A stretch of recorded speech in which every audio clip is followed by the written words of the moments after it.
Thank you very much, Carol, for your fantastic speech about the union's campaigning and its objectives.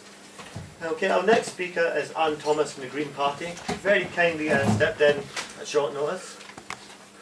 Anne is an environmental activist who joined the Greens in 2011 and has fought many council, European and Westminster elections on their behalf. So she's a veteran of many hustings and canvassing activities. She's also the director of the environmental group Transition Black Isle and also a local coordinator with the Friends of the Earth. She also campaigned in the EU referendum for Remain, which is very topical at the moment, and she supports the people's vote and thinks an independent Scotland is the best way to protect both the people and the planet. Yeah. So, Anne Thomas.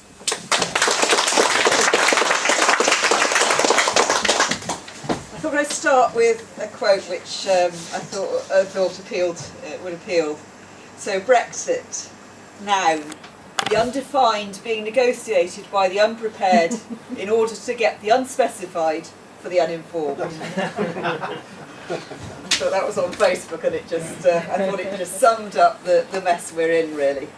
I think a lot of it is to do with identity, and when I was in the run-up to the EU referendum, as has just been said, I was on the street stall, Remain street stall. I'm very struck by the sort of stories that people would be coming with, and not really understanding what they were voting for. All sorts of things. Oh well, it's all about the fish. It's all about what about my herring? And it and actually some quite racist narratives coming out, which I'd not heard before, either in Scotland or anywhere else in the UK. I mean, I think it just gave people voice to those really nasty views. And it was a real worry. So actually, I had really a premonition that last week that actually the vote wasn't going to go the way I hoped it would in terms of remaining in the EU. One of the things that people said on the street in Inverness was that the EU was undemocratic, and I said, but I stood for election for the EU. There are 6 MEPs standing for Scotland. What do you mean it's not democratic? But this was the narrative that they'd been sold. And actually, because it's the EU follows proportional representation, unfortunately, our candidate wasn't number 6. It was actually the UKIP candidate. And so we had him voicing, it's supposed to be standing for Scotland in the EU, and I just thought that was terrible. And there he was at the referendum gloating that UKIP somehow had got that narrative across to people. And I just feel that it was a lot of lies, really. The 350 million on the bus. I mean, where's that now? We're not going to get that. In fact, Scots, the people in the UK are likely to be poorer than they would have been. We are likely to have less rights than we would have been. And it was all a narrative that just seemed to be reinforced. And when we look at it now, we see that actually it wasn't even a fair vote. We find that Aaron Banks had all sorts of suspicious funding.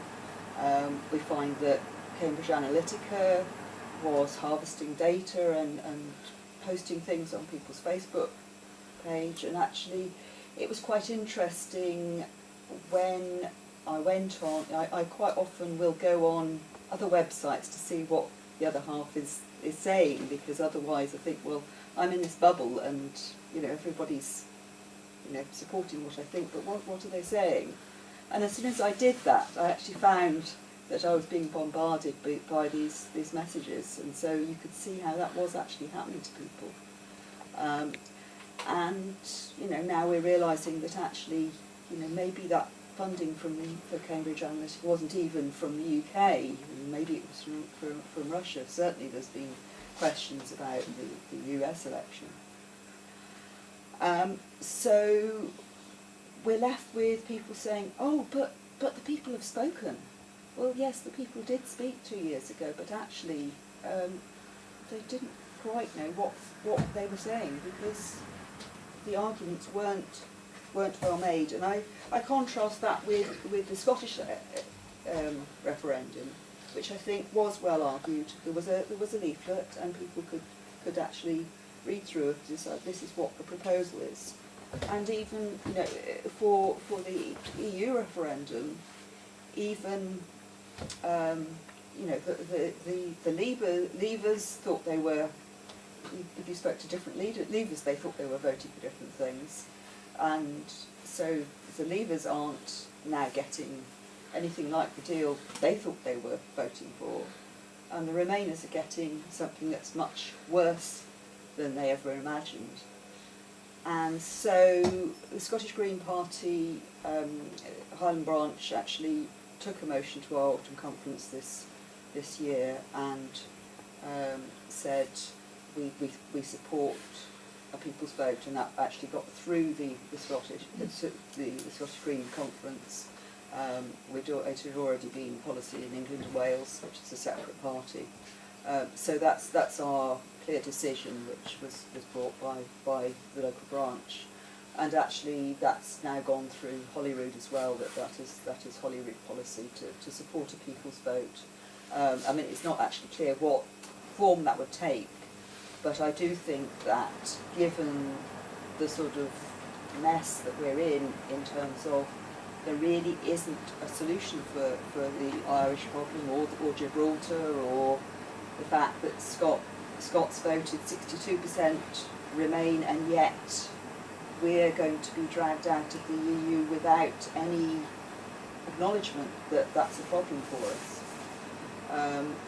So I do think that people, yes, there was a democratic vote, but people can and do change their minds, and I think we should be allowed to have a vote on that, particularly if the option that May has come up with at last, after 2 years, is actually voted down in Parliament because she hasn't got a majority, and then people say, okay, well, we'll go for no deal, but what does that actually mean? It means that we've got no trading relationship with other people, other countries, because obviously, yes, other countries have got a deal outside the EU, but they have negotiated that over many years, and we haven't got the time to do it.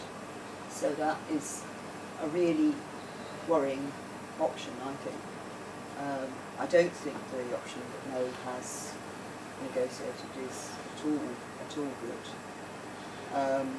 And it was interesting because during the independence referendum, as a half English, half Scots, I've lived in England, I've lived in Scotland, I could see both sides of the argument, but the rest of my family were very much, they wanted to remain in the UK. But the morning after the EU referendum, they were saying, oh, well, maybe we should support an independent Scotland, because one of the anxieties was that if Scotland became independent and Spain wouldn't let them remain in the EU, then they would be out of the EU. And now, all of a sudden, well, we're out anyway. So actually, one of the key considerations of people like my family, with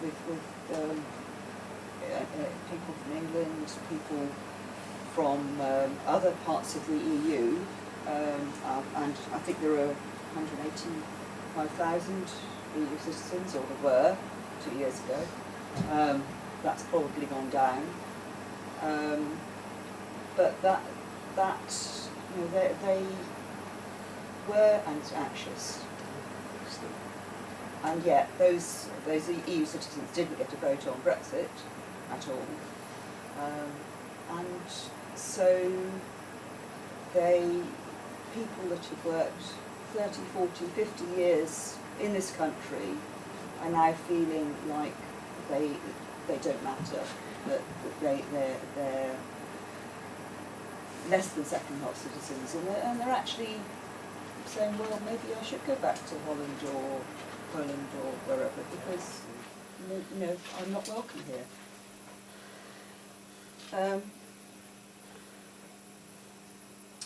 I was quite struck. I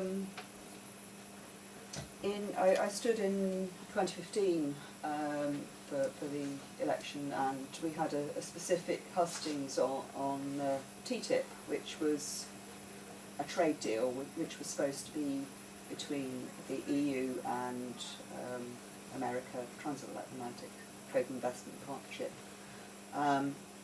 And I was very much against this deal because dealing with America sounded a very bad idea. Similar partnerships have really ditched human rights and workers' rights and environmental rights. Things like if a country passed legislation that would protect people from tobacco, then the tobacco company was allowed to sue them for loss of profits. So it was, with great glee that we managed to persuade, we managed to ditch the TTIP in the European Union, and yet, come Brexit, I think we're going to be faced with something very, very similar. Chlorinated chicken, etc. And the protection of workers' rights are something that looks very, very uncertain. So currently, the UK within the EU has been one of the countries with the least good workers' rights, and they've been on the side of trying to persuade the EU not to pass strong workers' rights. So without that constraint, then the likelihood is that workers' rights are going to go down even further. And we know that if we want to do deals with America, they have much lower workers' rights, and if we want to be on a level playing field with them, which was the argument with TTIP, then we'd have to lower our standards. They're not what I can't see a Trump America wanting to raise standards to fit in with us.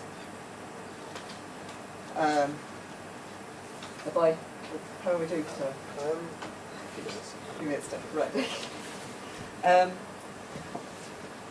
So very much I see the EU and the European Court as a way to protect workers' rights, but also environmental rights.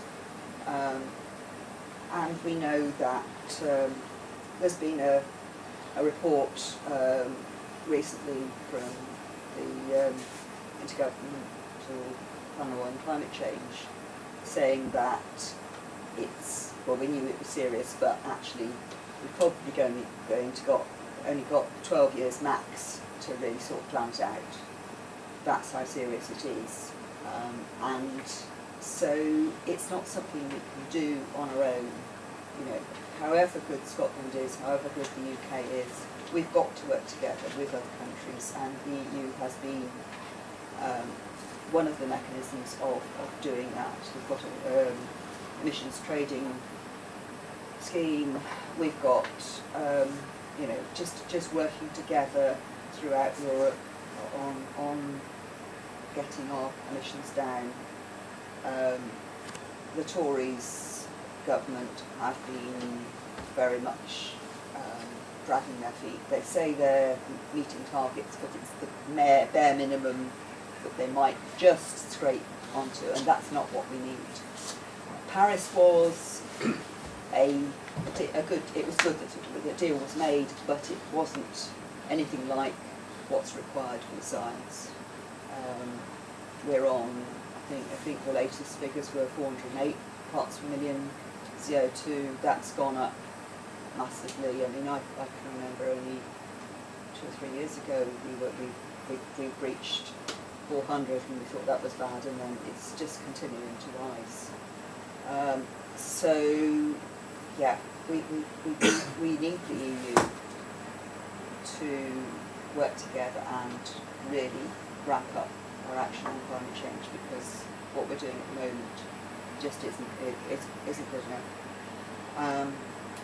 And I think we need to be an independent Scotland in the EU, because the UK is going a completely different way now, and we just, I mean, Scotland was the first country to have a climate change act, and we are showing the way, but we're currently being held back by the UK government. We're faced with feed-in tariffs, which have enabled people to put solar panels on their houses, and we've got some on our house, work really well. We're now carbon neutral for our house with wind turbine as well. Well, the UK government is going to stop that as of the end of March, so nobody will get feed-in tariffs. So my nephew's got a solar panel business. He's obviously very worried that we might not have a business come the end of March. And this is in an era when we really need to ramp up our alternative energy, and yet the UK government's doing something so stupid. I know Drew's been trying to see if he can do it, but yeah. So, am I? Yeah. Time's up. Okay. So, to sum up, I think the Brexit process is confused, contradictory and dangerous. Scottish Greens stands for people, planet and peace, and I believe that's best within the EU and independent from the UK. Thank you.